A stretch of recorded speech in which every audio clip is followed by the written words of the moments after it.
Can't wait until we get into that discussion and listening to my man Max Kellerman. My closing remarks, you can wait for that. I'm going to stir up a little trouble intentionally, and I don't care. That's just a couple of things on my mind. There's more, but especially that. Stephen A., sometimes provocative. All right, gentlemen. That's true. 3 takes, not me. 2 takes if you lucky. First take, you got me.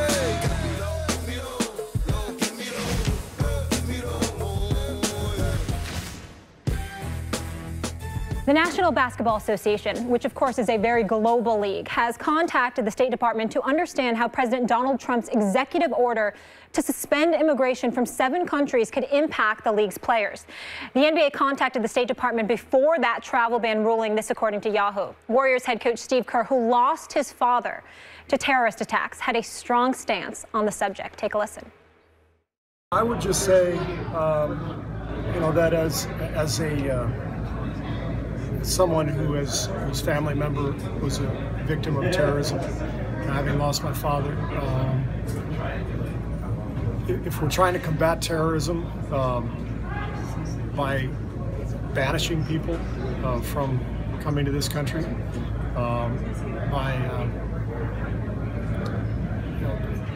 really going against the principles of what our country's about and creating fear, it's the wrong way to go about it. If anything, we could be breeding anger and terror, and so I'm completely against what's happening. That was Steve Kerr on Trump's travel ban. Max, what's your reaction? First, let me say my reaction is everyone around here, and I'm sure at other media outlets, is very concerned with, if you're going to talk about this subject, getting the facts right. Let's make sure we have the facts right.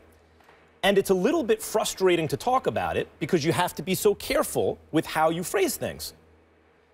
And the reason that's frustrating is because the president and his press secretary and other official mouthpieces do not have to be careful about the facts and how they phrase things. They can get facts wrong. And they can get facts wrong and insist that they're right, which either means that they're lying, or maybe even more horrifyingly, that they really don't know how to vet information, but they're just plain facts that are undisputed that they dispute.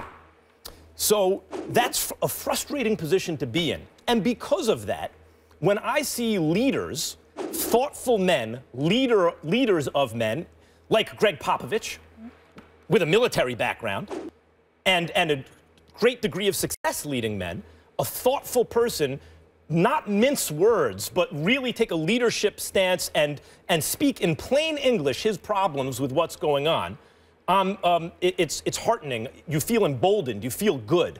And Steve, and I did a final take about that last week, and Steve Kerr, the same thing, who suffered tragedy at the hands of terrorists, his father. For him to come out and not mince words also feels good. Another leader, on the American sports scene. Good for them. It makes me happy. And so, look, what are we really talking about here? Steve Kerr's not a rabble-rouser. Not a rabble-rouser. Solid citizen, Steve Kerr. So I'll get the facts very clear here.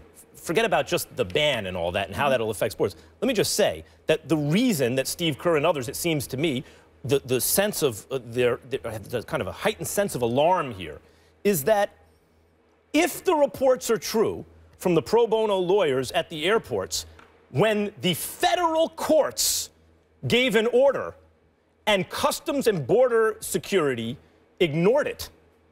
Now, if those reports are true, then the question becomes, did they not fully comply with a court order because they didn't know everything or because they were intentionally ignoring the courts? And if that's the case, if that's true that they were intentionally ignoring the courts, then the question becomes, is that on order from the executive branch, from the White House? Because if that's true, we have a constitutional crisis and an attempt to undermine the Constitution and take over the government, bypass checks and balances by the executive branch, by the president. That is the most shocking thing that has happened, if those things are true in the government in my lifetime. At least I'm 43 years old.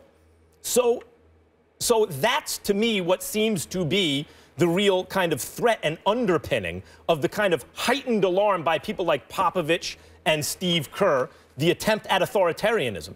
And And I'm very proud, you know, when I see the way people have come together around this issue in the sporting world and in other places, the demonstrations at the airports, it makes me proud to be an American. And I love to see the way people are coming together and rallying around this issue. And really, proud might not be the right word, but that's the word that best describes how I felt about Popovich and how I feel about Steve Kerr today. Well, I respect the hell out of Steve Kerr. And his thoughts on such matters definitely resonate with me, considering what happened to his dad when he was 18 years of age and at University of Arizona, and his father was murdered by terrorists in Beirut. We understand that. I have profound respect for Greg Popovich. And I certainly have a problem with this ban, which to me clearly appears to be a ban against Muslims, no matter which way they slice it. Here's where we also all have to grow up and embrace the reality of the situation. We don't want to sit up there and say it with such situations like this, but money talks. And why would I bring up money? Because I'm looking at the countries on Trump's ban list here: Iran, Iraq, Libya, Somalia, Sudan, Syria, Yemen. These are all countries that are on Trump's banned list, none of which he does business with. But the other countries that he does business with: Saudi Arabia, Egypt, Turkey, the UAE. He does business with all of those. None of them are on the list. So now we have a situation. That's essentially where the hijackers of 9/11 came from. Those are the countries of origin. Right, and when we talk about Saudi Arabia, according to reports, including the Cato Institute, which is a conservative-leaning institute, what is the number here? 2,300 and change of the terrorists from Saudi Arabia. And so when you look at it from that perspective, and the fact that they're not on your ban list, but you do business with them, and you're quoted during the campaign talking about how they buy apartments from you, they generate anywhere from $40 to $50 million from you, you love these folks.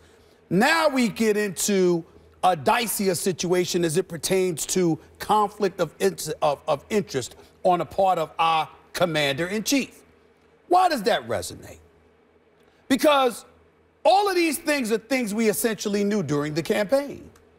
We knew about the wall, the big, beautiful wall that the Mexicans were going to pay for. We heard about that. But 29% of the Latino population voted for him. There were folks that saw and they looked at him and not immediately denouncing David Duke, not immediately, even though he eventually did it. And people pointed to that and they said, you know what, there are some sensitivities in terms of the whole housing issue in the 1970s. Oh, he's supposedly a racist. But he got 2% more of the black vote than Mitt Romney. Then we saw Hillary Clinton out there speaking in a fashion that resonated with various minority communities.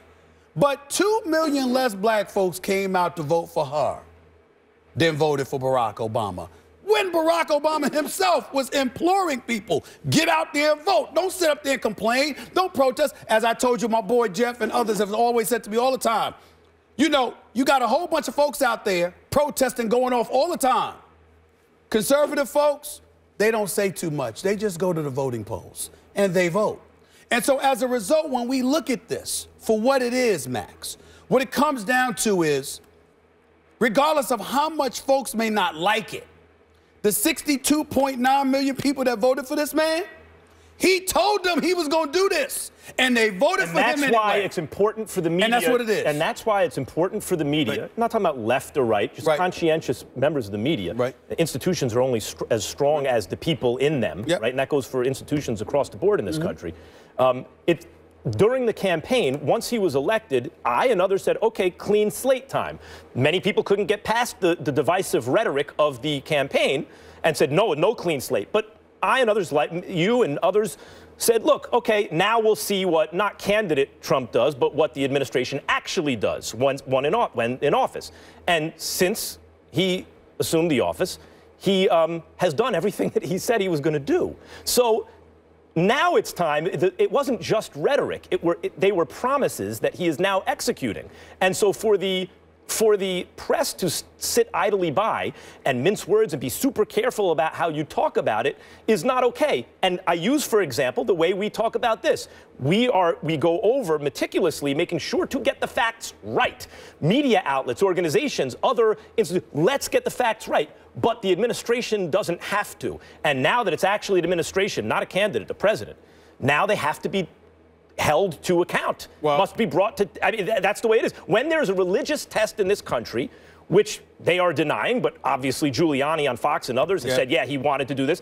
That's not okay. It's anti-American. It is not okay, and people shouldn't sit still for it. It's not okay. It's not okay, but the American people decide what is okay and what is not okay by who we elect to put into office. And then you're going to have people that look at his list. They're going to think about what Obama did with Syrians and Iraqis in 2011 and beyond. They're going to have questions. We don't know the answers. We're not trying to go there. But for the purposes of Steve Kerr's comment and Greg Popovich's comments, your comments, which are all valid, we have to recognize that these are alarming concerns. But I believe the biggest concern of all is the fact that he said what he was going to do. He is doing it, and 62.9 million people evidently support it or have buyer's remorse or voter's remorse. It's one or the other. Something is wrong, and that is the way that it is. Something's really wrong if they're disobeying court orders. That is a real problem. If that's the case. Some accuse Obama of doing the same thing. No, you had to be very careful. But no, that's the problem. There's zero equivalency between what's going on now and the Obama administration. Their eyes. Zero. But not in their eyes. But that's the problem with pretending that there are alternative sets of facts. There is one set of facts, and there is no equivalency. Not to the people. We have to go to break. I wish we had more time, guys. We're going to get back to sports when we return. The Cavs beat the Thunder even without Kevin Love in the second half. Does this prove they made a mistake not trading Love for Carmelo? And Carmelo goes off for 45 in a loss to the Hawks. Stephen A. has a lot to say about his performance in his final take.